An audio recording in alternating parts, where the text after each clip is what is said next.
دیکھ صاحب، یہ ڈاکٹر صاحب بڑی ٹیکنیکل بات کر رہے ہیں، اتفاق بھی کیا جاتا ہے ان باتوں سے، لیکن پھر بھی گورنمنٹ جو ہے وہ کٹ لگاتی ہے ایک سائیڈ پہ، دوسری سائیڈ کو گورنمنٹ سپورٹ کیا کرتی ہے، ہر چیز پھر عوام پہ ہی پھینکی جا رہی ہے کیا؟ نہیں دیکھیں، میرا خیال ہے کہ کہیں پہ آلریڈی شاید ریفارمز پروگرام چل رہے ہیں. پاور سیکٹر ریفارم سب سے زیادہ ضرورت ہے. میرا خیال ہے گورنمنٹ کو اس پہ سوچنا چاہیے کہ کیسے سستی بجلی کیسے پیدا کی جا سکتی ہے. اور وہ جو آپ بات کر رہے ہیں، بات ٹھیک ہے، وہ عوام کی طرف ظاہر برڈن جا رہا ہے، اور ظاہر عام بندہ جو ہے نا بہت افیکٹ ہو رہا ہے. آپ بھی افیکٹ ہو رہے ہیں، میں بھی ہو رہا ہوں، ڈاکٹر صاحب بھی ہو رہے ہیں. اور اس میں سب سے بڑے ایشوز جو پاور سیکٹر کے ہیں، اب دیکھیں سرکولر ڈیٹا ہمارا 2400 اس پہ پہنچ چکا ہے. تو وزیر اعظم کہتے ہیں کہ ہمارا بہت بڑا مسئلہ ہے، یہ بہت بڑا مسئلہ ہے، کوئی شک نہیں ہے. یہ تو اکانومی کو ظاہر ڈسٹرب کرنے والی بات ہے.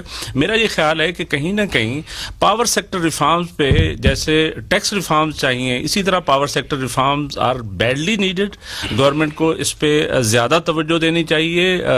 تھیفٹ ہے یا سستی دیکھیں نا، تھیفٹ ہے تو انیفیشنسی گورنمنٹ کی ہے، لائن لاسز ہیں تو انیفیشنسی گورنمنٹ مین اسٹرکچر جو ہے وہ اس کی صدا عوام کو کیوں؟ میرا یہ خیال ہے کہ کہیں نہ ڈاکٹر صاحب زیادہ بہتر جانتے ہیں، کہیں نہ کہیں ہمارے یہ جو ڈسکوز ہیں ان کو پرائیویٹائزیشن کی طرف جانا ہے، اور جتنی جلدی ہو سکتا ہے ہم اس طرف چلے جائیں تاکہ ریفارم پروگرام جو ہے نا آپ اچھے طریقے سے امپلیمنٹ کر سکیں. کوئی سستی بجلی پیدا کرنے کی کوشش کریں، جیسے ڈیمز تو آلریڈی آپ کے نالج میں ہے کہ بن رہے ہیں.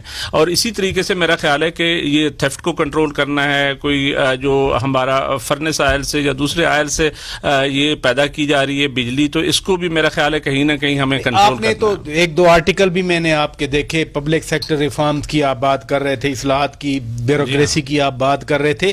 تو پھر تو ان ٹینڈم ہو نا ہر چیز. یہ ہو نہیں سکتا کہ ایک سیکٹر کو آپ پکڑ لیں، وہ کہیں کہ چونکہ یہ سیکٹر زیادہ گورنمنٹ کو لاس دے رہا ہے تو اس کا خرچہ پورا عوام پہ ڈال دیا جائے. ریفارم تو ایک انٹیگریٹڈ پروگرام ہونا چاہیے. جیسے بیوروکریسی کی ریفارمز بیڈلی نیڈڈ میری نظر میں بڑے عرصے سے چل رہی ہیں. ڈاکٹر عشرت صاحب جو ہے نا اس پہ کام کر رہے ہیں بڑے عرصے سے. ابھی انسٹیٹیوشنل ایک فریم ورک بھی بنایا گیا ہے جس میں منسٹر فار ایجوکیشن، اس کو انسٹیٹیوشنل ریفارمز کی ایک کیبنٹ کمیٹی ہے، اس کو وہ چیئر کرتے ہیں، اور اس کی میٹنگز بھی ہوتی رہتی ہیں.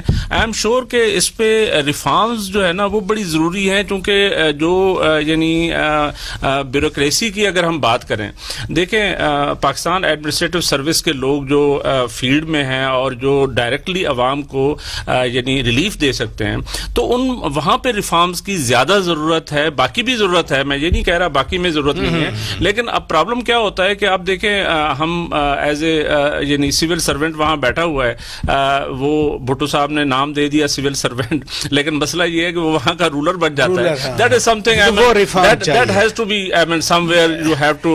یہ سرکولر ڈیٹ